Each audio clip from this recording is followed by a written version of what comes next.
All right. So, on a somewhat more serious note, I had a friend. I showed him the website. I showed him the videos, and he straight away said, well, thank goodness it's not that good yet because he looked at it and he said, well, look, and he was using his mobile phone, and when the page collapses, there's an overlap here with the logo, so he couldn't see the full logo, and basically he said, thank goodness AI is not good enough yet.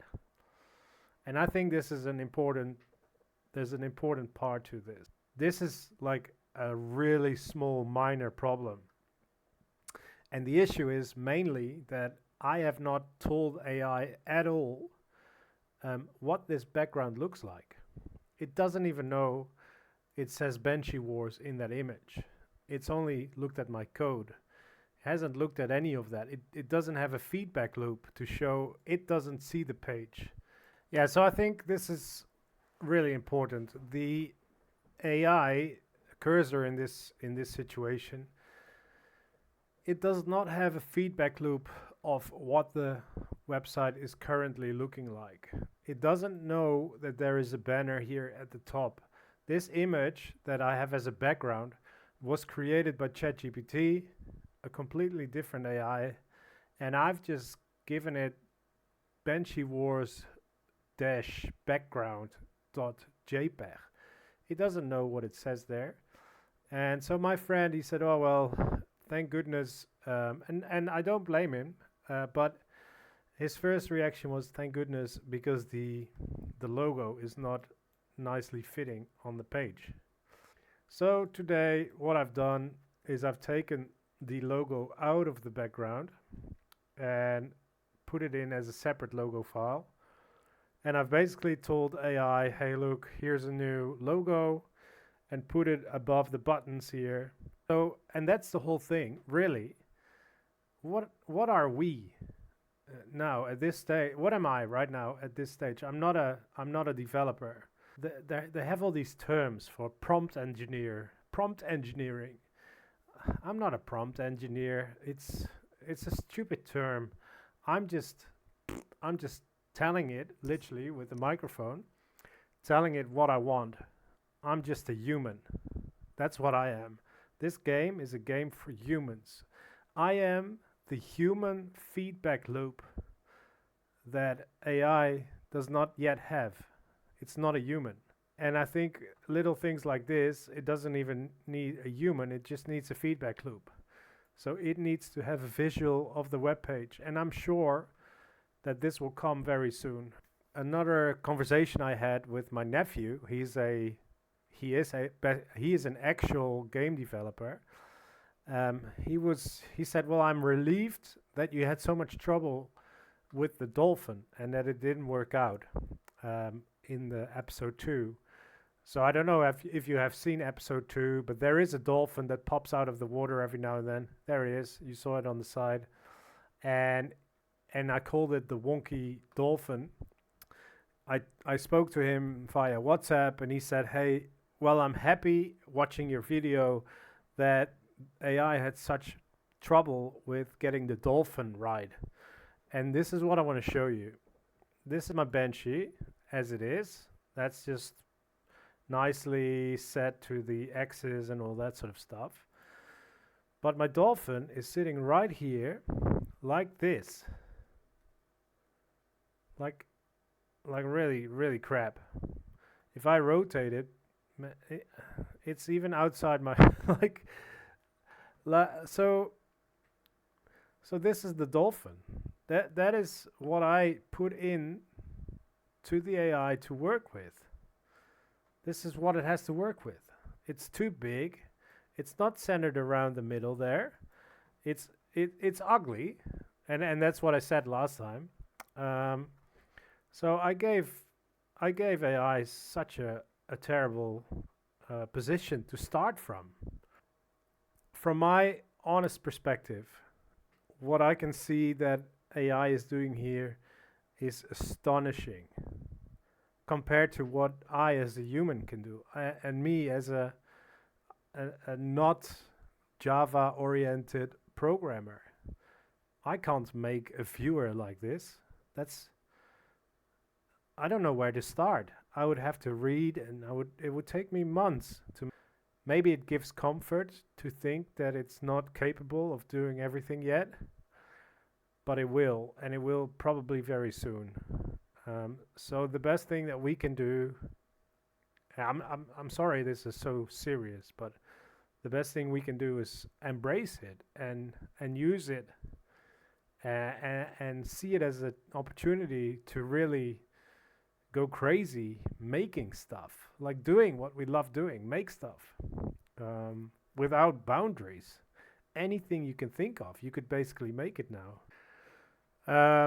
So yeah, basically, regarding the complexity, because this was a big question for my nephew, is well, at least because the dolphin, when it gets too complex, then AI is not able to figure out what it can do and how it can do it.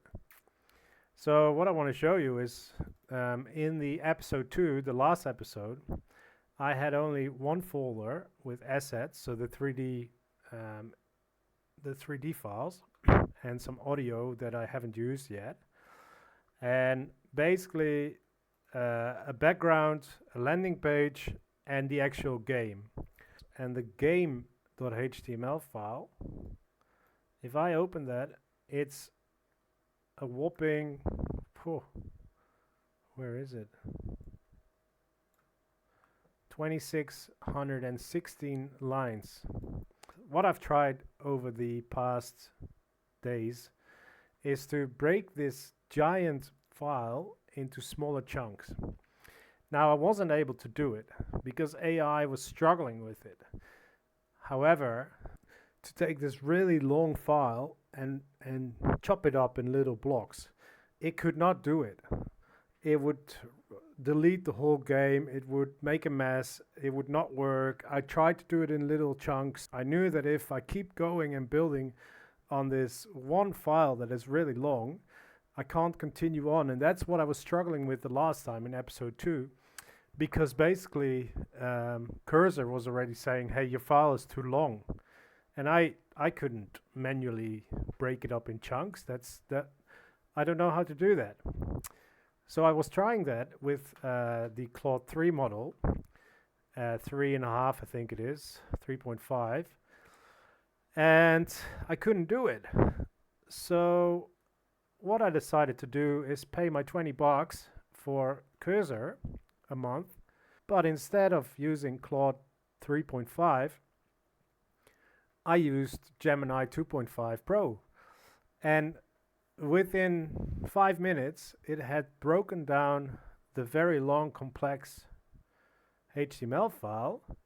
And as you can see here, it's chopped it up in beautiful JavaScript files. And it's made one for the wind, for the utils, for the UI, for the minimap, for the inputs, for the game, for the effects, for the collision, aiming. And it's even put entities in here for the cannonball, the dolphin, the pickups, that's the little kegs that you can pick up. I've already put one in for Wilson and for the boat. So it's basically taken that ginormous file, it has broken it up into little tiny chunks that are only like, the boat. How long is the boat? 483 lines. It's a lot of code, but it's a lot more manageable. And this is no different than you would, as a developer, you would have to break things up into little chunks. It still is a bit raw. Like, this is still, I have to sort of manage the files. I'm using GitHub in the background to manage my version numbering and stuff. And I just know how to use all that stuff because I work with it. So even though I'm not a JavaScript programmer, I have my fair share of programming knowledge. I would like to say a year, but I think it's less than that. I think it's maybe within 3 months. My daughter, she will be able to sit here and she will be coding a game just like this with just a microphone in English or in Dutch or in German, whatever. She can speak. I believe right now we still see the code, but why would we have to see the code still? Why do we have to press accept still? If there was a more an environment that's more closed off, um, so it has its boundaries. If there's an environment that's more dedicated to children or to people that do not have experience in coding, but I think soon I don't see why. Probably somebody's already working on a tool where all that is done for you because that's simple stuff. Really, it's all simple stuff, and as long as there is boundaries around it, then I'm sure that within, I want to say a year, but I think a lot faster, maybe 3 months. I think my kids could be sitting here doing exactly this, programming a game from scratch to exactly what they want. And I'm sorry, but I think that's the reality. So I think we just enjoy the ride. And for now, I think it's important that we just see that as makers, as people that love developing stuff, we can just basically build anything we want now. If there's anything that you have an idea that you have in your head, maybe you've had it for years. Maybe you've had it. I have tons of ideas. I've had them for years. And I was always thinking, well, I don't have the manpower. I don't have the knowledge. I don't have the experience to do this stuff. I don't think that's a limitation anymore. And and maybe if it still is a limitation, it probably won't be within a few months, years. Um, there's already predictions that it's as if you have 200 engineers at your disposal with these agents. This is all agent based. Here you can see it says agent. You could have 200 agents. Basically, what that means is you've basically tell one AI, you tell it, hey, you are the engineer, maybe 10 engineers. You are in charge of the player experience. You are in charge of the 3D models. You are in charge, blah, blah, blah.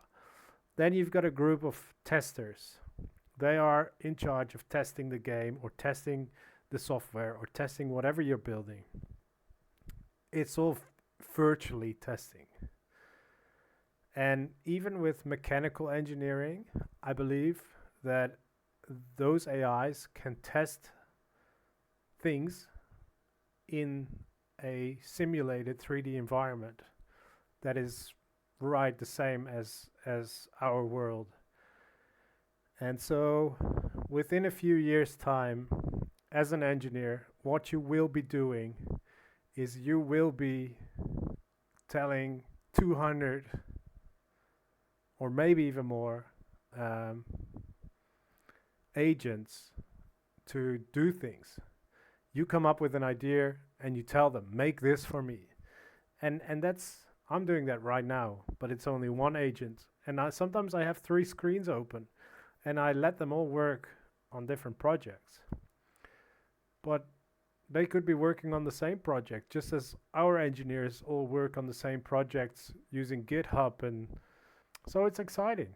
And as a maker, I think as a maker, there is a mindset that anything goes. We're just having fun and let's just do it. And that's what I think here. And that's what I think as well for, for all the makers out there. This is exciting. Just use it. Just have some fun. Just have fun and we'll see. It's here and it's here to stay. So let's go. All right, let's get back to the game.